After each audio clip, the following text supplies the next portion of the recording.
La Gaitana Podcast. Voces del periodismo independiente. Soy Felipe Gali desde Buenos Aires. Y yo, Luis Fernando Pacheco desde Bogotá.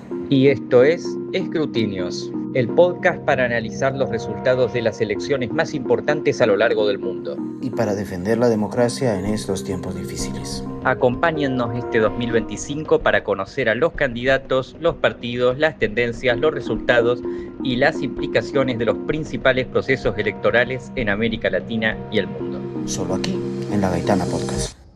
Annuncio vobis gaudium magnum.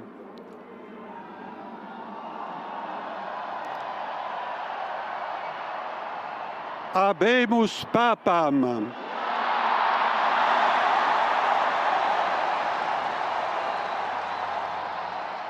Eminentissimum, ac reverendissimum Dominum, Dominum Robertum Franciscum, Sancte Romane Ecclesiae, Cardinalem Prevost, qui sibi nomen imposuit Leonem XIV. Bueno, un saludo, les damos la bienvenida a Escrutinios, el podcast producido de la mano entre la Fundación Universitaria Los Libertadores y La Gaitana Periodismo Independiente. Les habla Luis Fernando Pacheco y le doy la bienvenida y saludo a mi compañero Felipe Gali. Felipe, como siempre, bienvenido a Escrutinios. Hola Luis Fer, muchas gracias como siempre y muchas gracias a todos los que nos están escuchando. Bueno, lo que acabamos de escuchar y con lo que hemos empezado este programa es probablemente uno de los momentos más vistos en la historia reciente global. Es el anuncio del cardenal protodiácono Dominique Manberti, que anuncia a la cristiandad, podemos decir, pero también a los interesados políticamente, no necesariamente militantes, la elección del 267 Papa de la Iglesia Católica, que fue elegido el cardenal Prevost, cardenal norteamericano y hasta hace muy poco tiempo prefecto del dicasterio para los obispos en la Santa Sede. Así que bueno, hoy nos corresponde aquí en Escrutinios analizar una elección bastante atípica, porque nos va a quedar difícil, no tenemos cifras, no tenemos encuestas de boca de urnas, e incluso nos tienen el cuento, y lo digo con respeto a los creyentes, de que es el Espíritu Santo quien se encargue. Evidentemente aquí no vamos a hacer un podcast de teología, así que esas tesis espirituales quedan en cabeza de quien bien lo crea, pero voy a empezar preguntándole, voy a empezar al revés este podcast. ¿Sorprendido o no sorprendido con esos resultados, Felipe? Sí, es muy sorprendente, pero siempre sorprendente, porque se supone que es una elección que se espera para ser sorprendente. No, es muy raro que haya certeza en un cónclave papal, sobre todo porque nunca conocemos el resultado concreto. Se supone que no. Quizá en un futuro se filtre al público, pero hay muchos secretismos en torno a cómo se realiza el cónclave y no nos olvidemos que la pena por romper el secreto es la excomunión automática y los involucrados son todos fervientes católicos, así que no podemos esperar filtraciones pronto, quizá en un futuro muy eventual. Sí, es sorprendente sobre todo porque Prevost no estaba entre los llamados papabili, ¿no? Los papables, como les dicen también, que suelen ser los candidatos que más suenan en los días previos al cónclave. Recordemos que los candidatos de los que más se hablaba era Pietro Parolin, el cardenal italiano, Luis Antonio Tagle, el cardenal filipino, y Robert Sara, el cardenal guineano, todos con posturas doctrinales y posiciones administrativas, si se quiere, dentro de la iglesia, muy diferentes y muy divergentes, pero bueno, eran esos los nombres que más sonaban. Pero se cumplen ese dicho de que el que entra papa sale cardenal, y termina siendo electo Prevost, que si bien, reitero, no estaba entre los nombres más barajados, ya había cobrado fuerza en las últimas horas previas al cónclave y durante el mismo cónclave se había empezado a hablar de él un poco en algunos medios, muy levemente. No siguió siendo de todas formas una sorpresa su nombramiento, ahora flamante Papa León XIV, que asume también con un compromiso de continuar el legado de Francisco, pero también con algunos gestos al ala más tradicional de la Iglesia, más que nada dentro de lo comunicativo y lo estético. Pero sí, sorprendente el resultado al final del día. Lo único que sabemos es que superó los 2/3 porque era el voto requerido. Lo demás, es secreto. Yo tengo la hipótesis personal, en mi caso exclusivamente, que a mí en esta ocasión sí me distrajo muchísimo el ruido de las redes sociales. Había hecho análisis de cónclaves sin ese ruido y en esta ocasión me distrajo. Tenía una mirada un poco más abierta a esta triada que tú has mencionado. Yo con algo de deseo debo confesar que sumé al presidente de la Conferencia Episcopal Italiana, Matteo Zuppi, y en los últimos días me pareció interesante lo que podía pasar con Pizzaballa, teniendo en cuenta que estaba como patriarca de Jerusalén y que podía ser, digamos que importante de cara a lo que está ocurriendo en materia de conflicto en el mundo. Pero sí te debo confesar que en las 3-4 días previos escuché a 3 personas, uno de ellos con nombre y apellido, el prestigioso vaticanista, que lo tengo en estima, el periodista español Jesús Bastante, que creo que fue el primero de las 3 personas a las que le escuché cuidado con Prevost. Y me distrajo, o sea, aunque después asocié, aquí hubo este nombre sonando en algunas personas que conocen más los intríngulis, a mí me distrajo el ruido mediático de las redes y me sorprendió el anuncio de Manberti pasado. Te digo algo, Luis Fer, no creo que haya sido solo el ruido mediático de las redes, sino también a lo que nos han acostumbrado los recientes acontecimientos en la Iglesia Católica, pero que recordemos que no son lo típico. O sea, venimos tradicionalizando cosas dentro de lo que es la Iglesia Católica y sobre todo dentro de lo que es la política de la Iglesia Católica, porque es política al fin y al cabo, esto es un escrutinio, esto es una elección, hay cálculos políticos, diplomáticos, administrativos, no solo religiosos, pero bueno, recordemos que hemos vivido eventos históricos que son muy inusuales. Un papa ha renunciado solo 8 veces en 267 pontificados, y nosotros vivimos la renuncia de Joseph Ratzinger. Un papa que salga con las vestimentas sencillas con las que salió Francisco en 2013 es un evento casi único, muy pocos ejemplos ha habido, y bueno, y obviamente no quiso perpetuar una tradición. León XIV salió con las vestimentas papales tradicionales, al igual que Benedicto. Entonces yo creo que veníamos acostumbrados a las sorpresas o a la mediatización o quizá la politización y partidización de un evento que, si bien reitero, es político, también tiene otros elementos y otras cuestiones internas y otros mensajes que buscaría dar la Iglesia Católica, ¿no? Entonces capaz por ahí nos alejamos un poco de la reflexión de que lo que iba a pasar ahí adentro iba a estar más ligado a la rosca, como decimos vulgarmente acá en Argentina, a los cálculos que se iban a hacer dentro de ese cónclave, dentro de ese lugar sellado, y no a lo que se discutiera en los medios de comunicación, en las redes y sobre todo en la política internacional, Donald Trump y todos esos elementos. Bueno, aunque yo creo que indudablemente el tema que nos compete es la elección de León XIV, de Prevost como nombre civil, no es posible avanzar en este análisis sin hacer un balance de lo que fueron los 12 años de pontificado del Papa Francisco. Yo creo que no lo debemos por la importancia para la Iglesia, para la política global y porque además no sería justo con el punto de unión que tenemos vos y yo, que es Argentina, pues pasarlo por alto. Yo sé que tiempo no es que tengamos mucho, pero no es posible pasarlo así de meros. ¿Y cuál sería el balance que tú harías del papado de Francisco, Felipe? Bueno, el Papa Francisco llega con la intención de realizar una gran serie de cambios, ¿no? en los manejos de la Iglesia Católica, que de todas formas es muy necesario remarcar, no se trata de cambios de dogma o de cambios de forma, sino más bien un cambio comunicativo, un cambio en la forma en la que la Iglesia Católica realiza lo que consideran una labor pastoral. En ese sentido, Francisco se miraba mucho en el espejo de Juan XXIII, ¿no? El papa que convocó al Concilio Vaticano II, a pesar de que este papado fue muy corto, duró tan solo 4 años y medio, Juan XXIII, y él se consideraba a sí mismo un papa de transición, como se denominó a Juan XXIII. Entonces, yo creo que no solamente es necesario hacer este análisis del pontificado de Francisco, sino además evaluar el efecto de ese pontificado en el cónclave que tuvo lugar, porque Francisco por muchos años, en el último tiempo, estuvo operando, sé que suena espantoso decirlo así, operando políticamente, o más bien moviéndose en función de su sucesión, en función del cónclave. Y no en balde recordemos el sistema electoral, al Papa lo elige el colegio cardenalicio, compuesto por los cardenales creados por el propio Papa.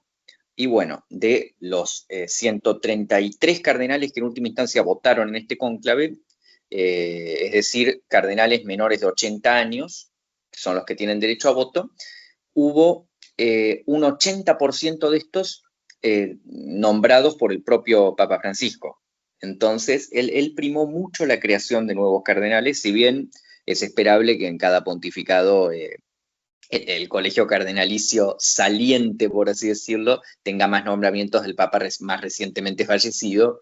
Francisco se movió particularmente en ese sentido, primó sobre todo países con pocos católicos y se ocupó de crear también cardenales afines a la posición que él tiene sobre la Iglesia, que no es una posición necesariamente, a ver, vamos a decirlo, porque uno se ha descrito mucho a Francisco como un papa progresista, sobre todo por sus posturas en el campo económico, o sea, las fuertes críticas al capitalismo que hacían sus discursos, y también por sus apelaciones a sectores históricamente marginalizados y rechazados por la Iglesia Católica, como lo es el colectivo LGBT, también tener una postura más comprensiva a la participación de las mujeres en la Iglesia, cuestiones así, los divorciados, pero en realidad lo que él responde es más a una función de lo que él considera un pastoralismo, ¿no? Tener un sacerdocio más comprensivo con la pluralidad del mundo, porque no podemos ignorar que estos últimos, no ya estas últimas épocas, estos últimos 200 años para la Iglesia Católica han sido el foco de una fuerte pérdida de influencia en todos los ámbitos y estaban empezando a perder un gran poder de fuego social. La Iglesia Católica ha visto en los últimos siglos perder el poder político, donde antes tenían una influencia descomunal, y ir perdiendo el poder social ante el surgimiento de los estados seculares. Entonces, lo que busca Francisco también es revertir, ¿no? Es profundizar esas reformas que iniciaron con el Concilio Vaticano II, ese ayornamiento, esa actualización, para poder revertir esa decadencia. Es en términos relativos, porque obviamente la Iglesia Católica sigue siendo la religión organizada con mayor número de fieles y estos aumentan de facto porque la población aumenta. Pero a niveles porcentuales relativo disminuye, la asistencia a misa es más baja que en otras épocas, eso lo vivimos, todos los que vivimos en países católicos eso lo sabemos, que antes era tabú no ir a misa y hoy lo raro es ir, lo sabemos por nuestros abuelos, por nuestros padres, quizá en algunos países más o menos que en otros, pero la tendencia sigue siendo a la baja. Entonces, esa función que él busca quizá no es progresista, pero sí sería pastoralista, y lo que se logró fue un colegio cardenalicio donde los sectores con esa posición, con esa idea, eran una leve mayoría. No suficiente para elegir un papa, para investirlo, pero sí suficiente para vetar el nombramiento de los sectores más tradicionalistas, más conservadores, más cerrados, que buscaban quizá una posición más teológica, ¿no? más intelectual, más cerrada, y que en última instancia es lo que ha contribuido, más conservadora, si se quiere, y también sectores más abocados a lo administrativo de la Iglesia Católica, que buscaban un papa que administrara la Iglesia más que difundir un mensaje. Son cuestiones que se tienen en cuenta a la hora de la elección de un papa y que estaban bien plasmadas, si bien estos papabili, estos papables, terminaron no siendo el foco de la cuestión, ninguno de ellos es papa hoy, sí terminaban representando esas corrientes que se ven hoy en la Iglesia Católica, ¿no? Esa línea más pastoralista del Papa Francisco, la línea más teológica cerrada, que la veíamos en tipos como el Cardenal Sara, y la línea más, si se quiere, administrativa, que estaba en el Cardenal Parolin. Y bueno, y el Papa que ha resultado electo en última instancia, Prevost, es un exponente, ¿no? de esa línea de Francisco, si se quiere, y ya lo vemos en gestos como la misma selección de su nombre, ¿no? El León XIV, el último papa que empleó ese nombre, León XIII, fue el que contribuyó a la definición de lo que es la doctrina social de la Iglesia y se lo llegó a denominar el Papa de los Trabajadores, porque fue el Papa que estuvo durante la última etapa del siglo XIX, ¿no? Cuando empiezan a surgir los movimientos marxistas, y él intenta revertir, ¿no? la eventual alineación de los trabajadores católicos con esos movimientos, precisamente intentando acercar a la Iglesia a los trabajadores y defendiendo desde el dogma cristiano la justicia social. Entonces, más o menos ese diría yo que es contexto en el que nos encontramos después del cónclave y el análisis que le podemos dar tanto al pontificado de Francisco como a los resultados para la elección del nuevo papa. Hay algo que me llama la atención históricamente hablando frente al nombre y frente al contexto, porque creo que a veces nos quedamos en lo superficial y coincido contigo plenamente, lo digo por redes sociales donde he visto el argumento de tratar de identificar a León XIII, a Monseñor Pachi, Vincenzo Pachi, como un hombre de izquierdas. Y hay algo que me llama la atención y es analizar el contexto precedente de León XIII, porque la iglesia antes de León XIII es la iglesia del papado más largo que ha vivido la modernidad, de Pío IX, encerrado en el Vaticano, excomulgando reyes, es decir, un papado sumamente quieto. A veces, alguna vez leí un biógrafo que decía que el papado de León XIII parecía dinámico porque cualquiera que llegase después de un papado tan largo como el de Pío IX, de más de 30 años, inamovible, encerrado, cualquiera parecía dinámico.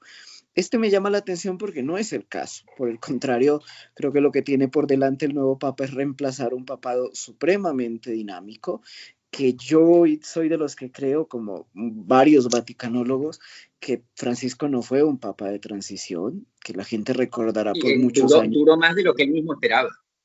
Yo creo que sí, y no solo en tiempo, sino que yo creo que más allá del tiempo, Francisco logró dar un vuelco, aunque coincido en que no hubo vuelcos de dogma, no hubo concilios, ni siquiera objetivamente hablando, la lógica sinodal, la lógica de una iglesia asambleística, más horizontal, donde los obispos tuvieran voz, pues en realidad como resultado poco quedó, pero sí se desarrollaron 12 años de una lógica de una iglesia que hablaba, que participaba, incluso que dejó huellas como el cisma de la iglesia alemana, a los cuales no se le ha puesto resuelto, porque en este momento lo que ocurre es una iglesia fragmentada entre sectores que claman por el matrimonio, el fin del celibato, o por lo menos el fin del celibato obligatorio, el nuevo rol de los obispos, yo creo que es una de las bombas que tendrá que tarde o temprano que atender León XIV, y tratar de ver si el nuevo papado conservará la lógica sinodal, la lógica de diálogo y de una iglesia descentralizada que Francisco promovió y que creo, me atrevo a decir, que es la columna vertebral pastoral. Uno se queda en lo otro cuando uno no practica o no es el objeto de esto. Pero me llama la atención digamos, ese vuelco y cómo va a ser León XIV para afrontar ese reto. Bueno, vos ya señalás que los dos papados históricos que señalaste, ¿no? El de Pío IX y el de León XIII, en conjunto sumamos más de 55 años. Fueron dos papados largos. De acuerdo. Entonces, el de León XIII también fue bastante largo, tuvo entre los papados más largos. Entonces, cuando vos sumás esas dos cosas, que además, sí, el de León XIII se vio dinámico respecto al de Pío IX, y él también estuvo encerrado en el Vaticano todo el pontificado por la conquista de Roma. Se contraponen con el de Francisco, que si bien duró 12 años, fue un papado envuelto en profundos cambios sociales, donde se ha vuelto una costumbre y una tradición mucho más habitual que el Papa viaje y que el Papa visite otros países. Una tradición que creo que es heredada de Juan Pablo II, que lo llamaron el Papa viajero. Y en ese sentido, y es algo que se va a esperar mucho más por parte de los papas, pero también yo creo que el pontificado que está iniciando también invita al desarrollo. Uno no puede asegurar nada, eso depende de una sola persona o de la vida de una sola persona, pero León XIV es relativamente joven, 69 años tiene, entonces se puede esperar que su pontificado sea un poco más largo que el de Francisco, meramente limitándonos a esperanza de vida, te digo. Entonces, y presumiendo que no exista ningún tipo de renuncia o de evento que lo obligue a renunciar. El mismo Francisco había dicho que quería evitar a toda costa que la renuncia a un papa se volviera en algo común, después de lo de Benedicto. Entonces yo creo que más allá de las bombas que le va a tocar desactivar en lo inmediato, yo creo que más allá de las cuestiones inmediatas, toca preguntarse, ¿no?, los desarrollos que puedan suceder en el periodo que viene. También recordemos el contexto en el que asume Francisco en 2013, ¿no? Una iglesia totalmente en crisis, totalmente debilitada, no así heredada por el papado de Joseph Ratzinger. Entonces, yo creo que también dependerá mucho de los contextos que les toca afrontar, y también incluso podemos rememorarlos a lo histórico. Pío IX asume en 1846 como un liberal reformador que introduce a los laicos a la administración del Estado pontificio, que pretende acercarse, ¿no?, a los nacionalistas italianos que están resurgiendo, y ese intento de revolución que sufre a los pocos años lo termina cambiando completamente y se termina convirtiendo en un acérrimo conservador y símbolo del inmovilismo, como vos describiste en el resto de su pontificado. Entonces, reitero, yo creo que ahí es un asunto muy sensible que está sometido a muchos cambios y a las problemáticas que le toca enfrentar a León XIV en los próximos años. Y se me permiten también una palabra, un saludo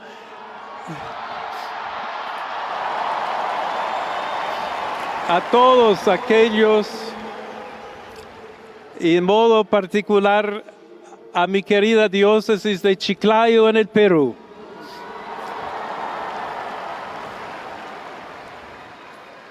Donde un pueblo fiel ha acompañado a su obispo, ha compartido su fe y ha dado tanto para seguir siendo Iglesia fiel de Jesucristo. Felipe, hemos escuchado recién el saludo de León XIV ante el pueblo el pasado jueves 8 de mayo. ¿Qué puedes señalar? ¿Qué te llamó la atención? ¿Qué símbolos encontramos, sobre todo contrastando con el que más inmediatamente tenemos, que es el de marzo de 2013, cuando Bergoglio asumió como Francisco? ¿Qué podemos destacar simbólicamente de ese primer saludo que hemos tenido? Bueno, sobre todo remarca mucho las cuestiones relativas a los conflictos bélicos que están teniendo lugar en este momento. Asumen un contexto de fuerte escalada global, sin ir más lejos, las cuestiones en Ucrania y en Gaza. Recordemos que Francisco se había centrado mucho en el tema de Gaza y se había contactado con la parroquia local todos los días hasta el día de su muerte. Quizás esperamos una postura un poco más moderada en el caso de Israel y Palestina, porque vemos que habla con un tono mucho menos, si se quiere, un poco menos crítico, un poco menos, si se quiere, lanzado a la crítica para con el Estado israelí. Vemos también que obviamente lo primero que hace es hacer un llamado a la paz, es algo esperable, es algo que lo han hecho todos los papas que han asumido en contextos, con un contexto bélico en ciernes o en escala. Tiene también el caso de la India y Pakistán, que están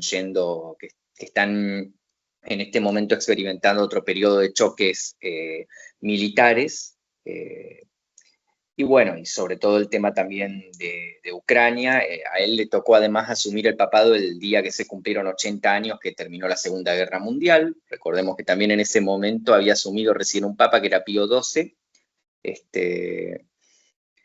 Bueno, y simplemente es un mensaje en el que aboga sobre todo por la paz. Yo creo que es en eso en lo que más se ha centrado, y también ha buscado, no sé, como a acercarse un poco más a los jóvenes, que es algo que también es un recurso simbólico que le podemos rescatar a Francisco.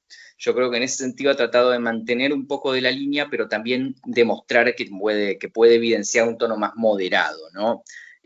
Va a tener que conciliar con muchos sectores dentro de la Iglesia, y creo que ese mensaje, que es nada más que un primer comienzo, ya apunta en ese sentido. Yo coincido contigo. Yo, frente al saludo, me llamó mucho la atención la ruptura del protocolo frente al idioma. Recordemos que ni Francisco, que era hispanoparlante de nacimiento, lo hizo. La primera ocasión se dirigió en italiano a la Plaza de San Pedro. León XIV rompe el protocolo para dar un saludo visiblemente emocionado a su querida diócesis de Chiclayo, donde fue obispo durante poco menos de alrededor de 7, 8 años, según mis cálculos. Y me parece llamativo, digamos, es otro estilo. Y hay algo que me gustaría apuntar en ese sentido, porque recordemos que León XIV sale con las vestimentas que había rechazado Francisco, ¿no?, para evidenciar sencillez, pero también incurre acá en una ruptura de protocolo.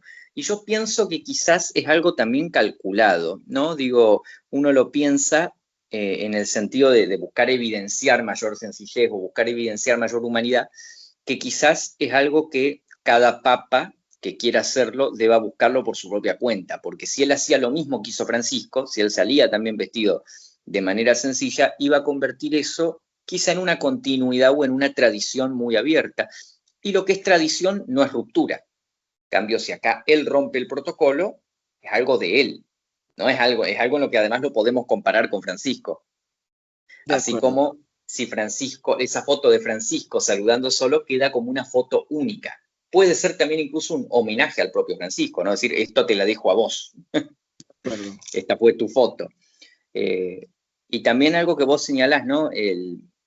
La carrera pastoral que tuvo Prevost en Perú, su origen como estadounidense latino, todo eso también nos habla un poco de lo que habrán pensado los cardenales a la hora de elegirlo, ¿no? Sobre todo en el contexto en el que Donald Trump publica unos chistes horribles sobre el cónclave, una imagen de él hecha con inteligencia artificial vestido de papa, ridículo, que a nosotros nos puede parecer una tontería, ya aunque nos parezca una tontería, nos sigue pareciendo peligroso a los entendidos que un tipo con acceso a un botón nuclear haga esas cosas, pero bueno,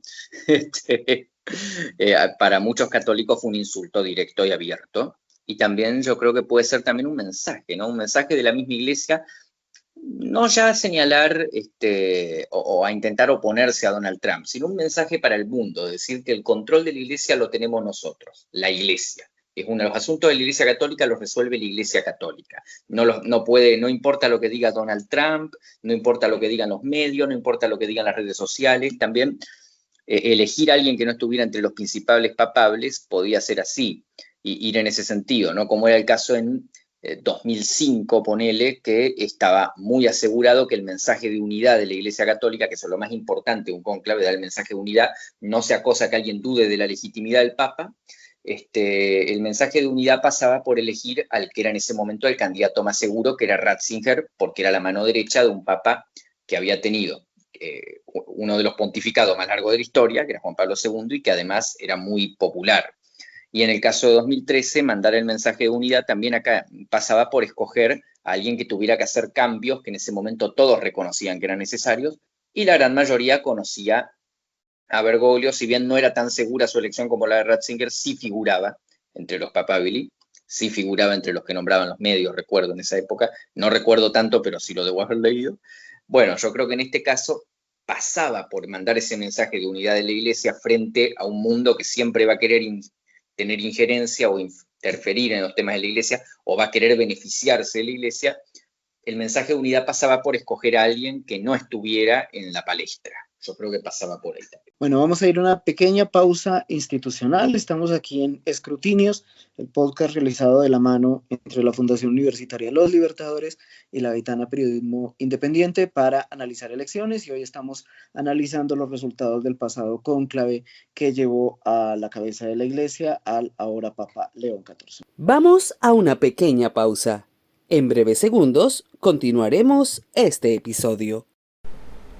La Gaitana, capaz de organizar a miles de indígenas yanaconas para combatir la avanzada española en los territorios del hoy denominado sur colombiano, se constituye un símbolo femenino de la resistencia indígena. Afirma la tradición que la cacica gaitana vengó la muerte de su hijo Timanco, pese a la superioridad del enemigo, y se enfrentó al colonizador español don Pedro de Añasco. La historia, que se basa en unos breves versos de Juan de Castellanos, constituye un ejemplo de una narrativa que contrasta con la manera como se es percibido al huilense y, en particular, cómo es asumida la mujer, a quien el machismo y el patriarcado le han negado su lugar en la historia. La gaitana denota tenacidad, organización, altruismo, lucha por las causas nobles. En una frase, evoca la posibilidad de cambio. En este proyecto periodístico creemos como equipo humano, y desde aquí no solo evocamos, convocamos a ese cambio. Bueno, y aquí estamos de vuelta, analizando los resultados y lo que espera para la Iglesia y un poco para el papel político que la Santa Sede tiene a cabo en el mundo después de la elección de León XIV. Felipe, muchos vaticanistas aseguraban que la sede, la casa, la residencia del cardenal Burke, estadounidense y probablemente la figura más radical, fue punto de encuentro de múltiples sectores conservadores que lo que querían era indudablemente sabotear cualquier perduración, digamos, continua de manera absoluta del papado de Francisco. Recordemos que el cardenal Raymond Burke, de origen estadounidense y que estuvo a cargo de, si la memoria no me falla, del tribunal judicial, de la asignatura apostólica en el Vaticano, y luego fue desplazado a un cargo protocolar en la Orden de Malta y luego le fue arrebatado este mismo cargo y mandado un poco al retiro. Era un poco, digamos, que la principal figura ultra seguido probablemente del ya mencionado por ti, cardenal guineano Robert Sara, que eran dos figuras importantes. A mí lo que quisiera destacar que me llama la atención es la rapidez en que el cónclave en solo 4 votaciones, en menos de 24 horas, logra ponerse de acuerdo en torno al sucesor de Francisco. Y tú utilizaste un término empezando este programa que tenía que ver con concesiones simbólicas al ala conservador.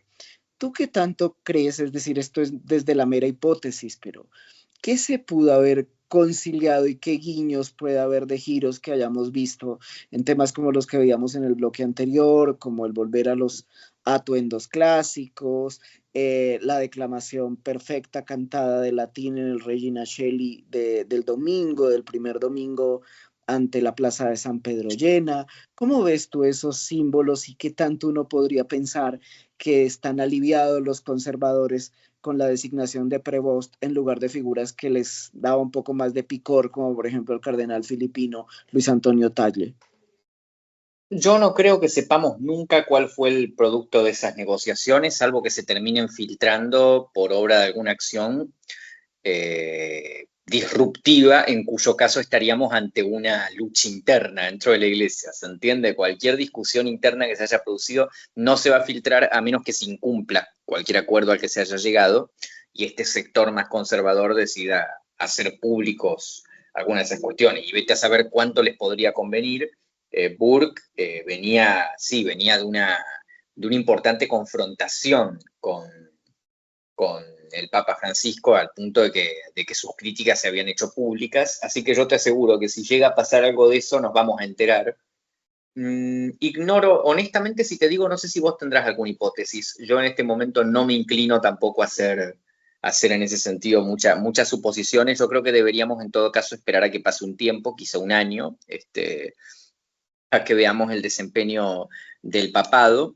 Y yo te diría que la velocidad con la que se definió el cónclave también deriva de la fragmentación entre estos sectores, entre estos 3 sectores que yo te dije que se movían dentro de la Iglesia, ¿no? El plano administrativo, el plano más pastoralista y el plano más teológico conservador. Yo creo que en las primeras votaciones quedó muy patente que no se iba a llegar a un consenso o a un acuerdo rápidamente, y también se hizo patente que la impaciencia general a nivel internacional podía jugarle en contra al Vaticano en muchos asuntos administrativos y en muchos asuntos diplomáticos que requerían una respuesta más urgente. Entonces, por eso se definió relativamente rápido en el segundo día, y en ese sentido yo creo que ahí habrá habido una lista, ¿no?, de candidatos sobre los cuales había más consenso y habrá primado el de Prevost. Yo incluso me inclino a pensar que no estuvo en los primeros puestos en la primera votación, pero es la única hipótesis arriesgada que me atrevo a hacer. No sé qué hipótesis tendrás vos al respecto. Yo no tengo hipótesis sobre lo que ocurrió, porque coincido contigo en que sería del campo de lo especulativo y que sería desconocido para mí, pero hay cosas que me han llamado la atención. Indudablemente lo que he tratado de leer en detalle los primeros 3 días de papado son símbolos que tranquilicen un poco a ambas partes. La visita, por ejemplo, ayer en la caída de la tarde, el sábado, por quienes escuchen este podcast, el sábado siguiente a la elección, a Santa María la Mayor para rezar ante la tumba de Francisco, pero luego el día siguiente ir a rezar, ir a celebrar misa en el altar próximo a la tumba de San Pedro y visitar ciertas tumbas y lo digo respetuosamente, pero ser fotografiado estratégicamente en ellas, como por ejemplo la de Pío XII y la de Benedicto XVI, que me llamó la atención las fotografías. Luego hubo un guiño en la primera misa del primer día en la Capilla Sixtina, porque quienes lideraron las lecturas fueron mujeres, entre ellas Sor Rafaela, gobernadora de la Ciudad del Vaticano. Entonces lo que he sentido es alguien estratégicamente dando líneas, digamos, a los dos sectores más representativos. Yo puedo coincidir contigo en el sector administrativo, tú lo divides en tres. Yo no disiento de esa apreciación, yo lo suelo llamar en los análisis que hago los curiales, porque en su mayoría pertenecen a esa curia burocrática vaticana. Lo que sí siento es que este sector opera muchísimo de cara a los cónclaves y se diluye rápido después de los cónclaves. Recordemos, estaríamos hablando de una suerte de centrado eclesiástico. Sí, sí, y recordemos, por ejemplo, que el líder de eso durante mucho tiempo, durante una década, fue Monseñor Bertone, secretario de Estado, bastante polémico por demás, de Benedicto XVI, que fue rápidamente pasado al retiro y hasta olvidamos el asunto de su apartamento remodelado, que causó bastante escozor en la prensa italiana. Pero rápidamente son descabezados. Yo me atrevo a decir que la suerte de Parolin será algo similar, sin equiparar a las dos figuras, pero sí a lo que representa. Entonces lo que siento es que aunque puedo apoyar la tesis de los tres sectores, lo que he visto es un papa, insisto, leyendo muy fino, y puedo estar siendo demasiado suspicaz, un papa tratando de complacer a dos sectores. Yo lo único que, digamos, que cambiaría contigo, tu lectura me parece muy acertada, es el plazo de evaluación. Yo creo que el plazo de evaluación, la primera evaluación, no me atrevería a esperar un año, yo la voy a fijar en un par de asuntos que yo esperaría, y es en primer lugar los nombramientos, como es tradición y como lo hicieron todos sus predecesores. León XIV congeló, digamos que mantuvo todos los nombramientos de Francisco hasta nueva orden. Lo mismo hizo Francisco, no hubo cambio de secretario de Estado hasta, si la memoria no me falla, 7, 8 meses después de su llegada al papado, cuando nombró a Parolin. Esos primeros asuntos me parecen interesantes. Los sectores más conservadores se molestan con el papel de mujeres relevantes como prefectas de dicasterios. Para resumirlo a nuestros oyentes no católicos, podemos decir que como ministras. El tercer cargo más importante del Vaticano frente a poder está en manos de una mujer, como que es la gobernadora del Vaticano, que funciona más o menos analógicamente a lo que sería una alcaldesa. Y es un avance, y ese es un avance que no le va a poder negar a los sectores progresistas, porque si no va a seguir agitando la puja por el sacerdocio femenino que hay en algunos sectores, que es una de las más resistidas además. Ni Francisco ni León XIV la van a tocar, la tocará León XIV en su pontificado, seguro que no, pero es probable que cualquier concesión venga por ese lado además. O sea que tú consideras que ahí no hay reversa en esos puntos de laicos y mujeres en altos cargos de la curia. La reversa es deterioro y decadencia. En este momento, y con la rueda del progreso ya en marcha, revertirla es para la Iglesia Católica volver a una era de pérdida de fieles, de pérdida de respaldo y de influencia internacional. En ese sentido va a tener que combatir por muchos frentes. Yo también quiero ver qué política va a sostener de cara a América Latina, ¿no? Porque en ese sentido acá es el único lugar, porque yo lo he discutido con amigos europeos que me han dicho que allá no es un asunto a tratar, pero que acá es el único lugar donde pareciera que están perdiendo muchos fieles por derecha, ¿no? Acá la Iglesia Católica históricamente ha estado ligada a la izquierda política, acá es donde tenemos exponentes como la teología de la liberación, y en ese sentido hemos visto un ascenso creciente y para algunos sectores preocupante y políticamente preocupante de iglesias evangélicas. Entonces, en ese contexto, yo quiero ver qué política va a mantener el nuevo Papa de cara a combatir, si se quiere, ¿no?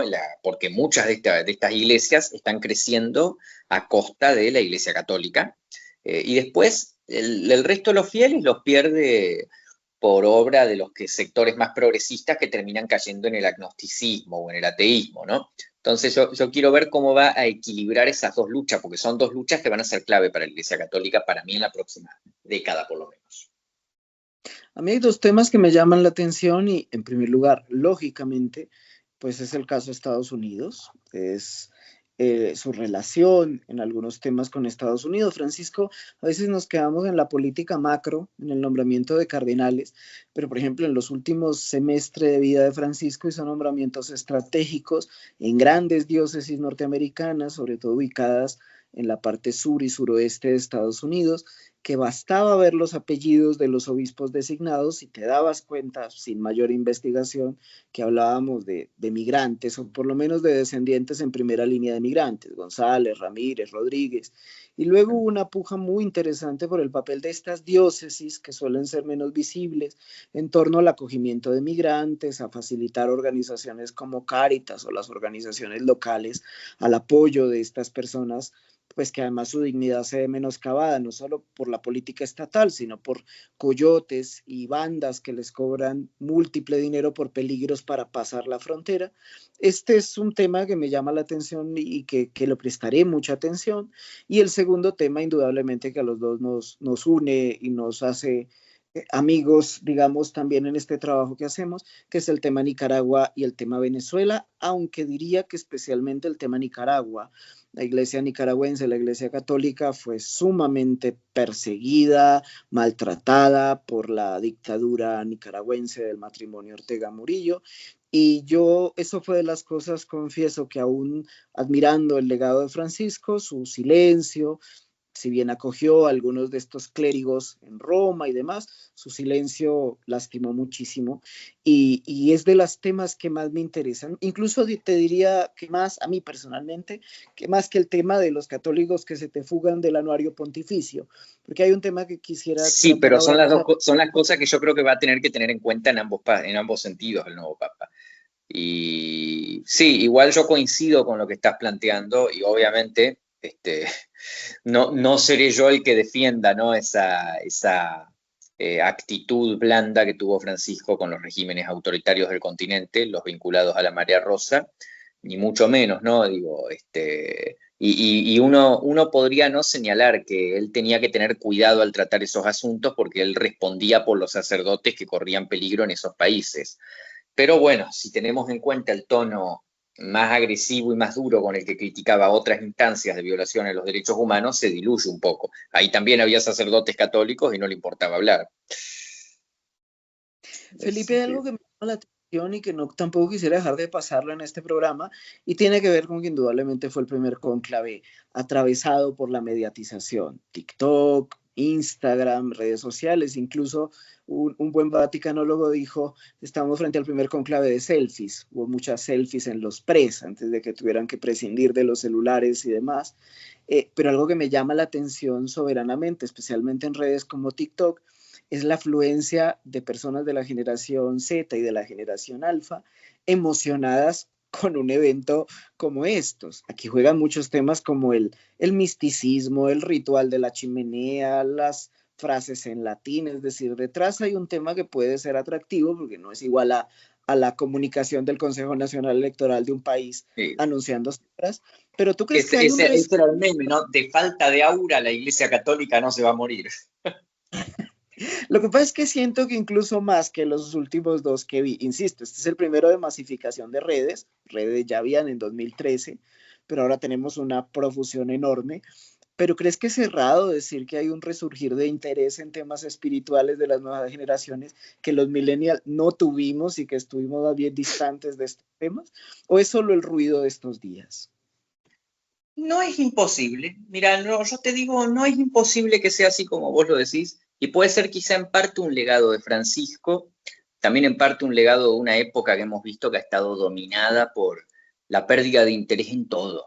Hemos pasado unos años muy duros y no lo hemos racionalizado del todo.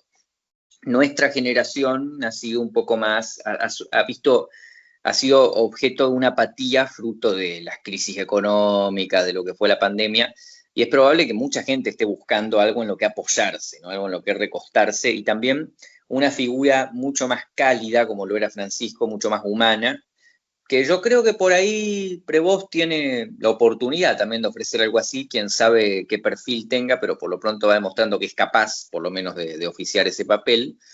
quizás sí haya como un resurgimiento de lo que es la espiritualidad, y también la Iglesia lo ha notó, sabía que este cónclave iba a ser increíblemente mediatizado y que las redes iban a tener algo que ver, y por eso se la jugaron con toda la estética, con toda la difusión, y no nos engañemos, no seamos naif.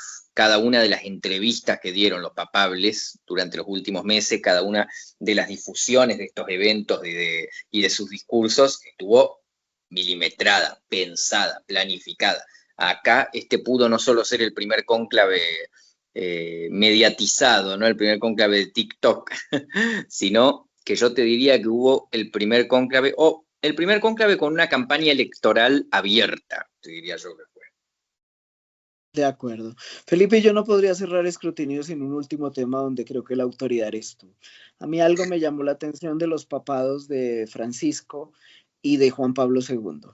Creo que los dos, a diferencia de Ratzinger o incluso de otros papas que vale la pena mencionar como Pío XII, yo creo que Bergoglio y Wojtyła fueron hombres muy involucrados políticamente con su tiempo, con los problemas de su tiempo. Pero hay una diferencia marcada entre estas dos figuras, mientras que Wojtyła tan pronto fue elegido, corrió a su Polonia natal, apoyó al antiguo Sindicato de Solidaridad, luego partido político, a Lech Walesa, y fue una figura activa, no solo en el papel de la Guerra Fría, sino en realidad en la situación polaca. Con Francisco ocurre un caso curioso. Después de haber sido un cardenal muy de poner el dedo en el renglón, muy de confrontar con los Kirchner, aunque eso fuera de Argentina, los medios lo diluyen. Recordemos que Cristina empezó a asistir al Te Deum solemne de las fiestas patrias en la Basílica de Luján, fuera de Buenos Aires, en lugar de ir a la catedral para no coincidir con Bergoglio.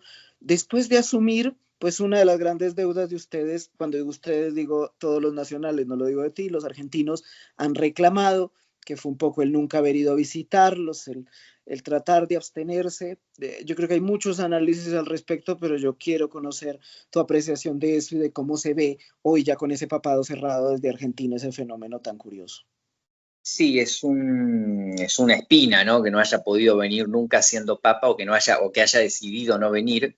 Y yo creo que en ese sentido él también se fue con esa pendiente, y yo estoy seguro de que lo pensó muchísimas veces, porque hay que pensar que Juan Pablo I sabía que podía ejercer como un unificador de su pueblo en la lucha contra un régimen opresivo, contra el cual había un consenso social muy fuerte. Hoy por hoy cualquier estudio de la Polonia comunista te sabe que el régimen era abrumadoramente impopular y que era un pueblo profundamente católico, y que el Papa católico ejerció una abrumadora influencia en que ese régimen terminara. Los resultados saltan a la vista y el impacto que tuvo después en Europa más aún. En cambio acá yo creo que Francisco le hubiera encantado y se fue de acá habiendo deseado ser lo mismo para la Argentina, pero en un contexto mucho más difícil, ¿no? En un contexto mucho más polarizado, mucho más complicado, mucho más sucio, incluso en algunas cosas, si se quiere, o mucho más difícil de ordenar. Y él sabía que ni bien él se bajara de un avión en la Argentina, iba a ser vampirizado políticamente por el que estuviera de turno. Y después podemos sentarnos y discutir si él tuvo razón en tomar la decisión de no venir, porque a mí, si él hubiera querido, hubiera podido venir. Me consta que fue una decisión de él no venir.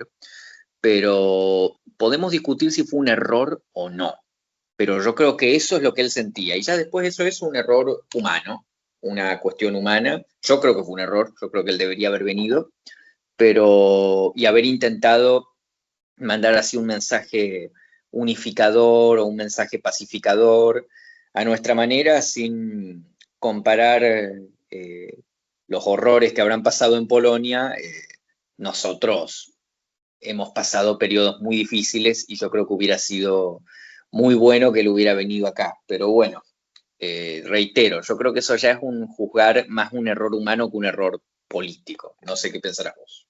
Sí, no, de acuerdo. En eso me llamó mucho la atención. Creo que la manipulación hubiese sido muy fuerte. Yo también creo que lo pensó, creo que así se lo manifestó ahora olvido el nombre, este periodista veterano de Infobae, que lo entrevistó en una entrevista larga.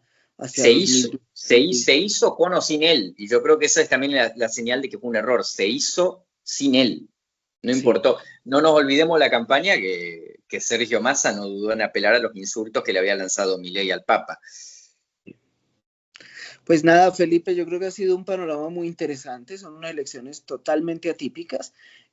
Como dato curioso, y creo que tú lo conoces, nuestra audiencia que lo conozca, León XIII, este papa antecesor de quien hemos hablado, Vincenzo Pacci, también fue elegido con 69 años de edad, igual que Prevost, y tuvo un papado de 25 años hasta los 94, siendo uno de los papas más longevos. Así que seguramente, aunque podremos dedicarle uno que otro escrutinios, pues uno de elecciones, yo creo que a menos que ocurra algo extraordinario, nos queda un tiempo largo de acuerdo a la biología, pero no deja de ser interesante. Felipe, como siempre, muchísimas gracias por este espacio.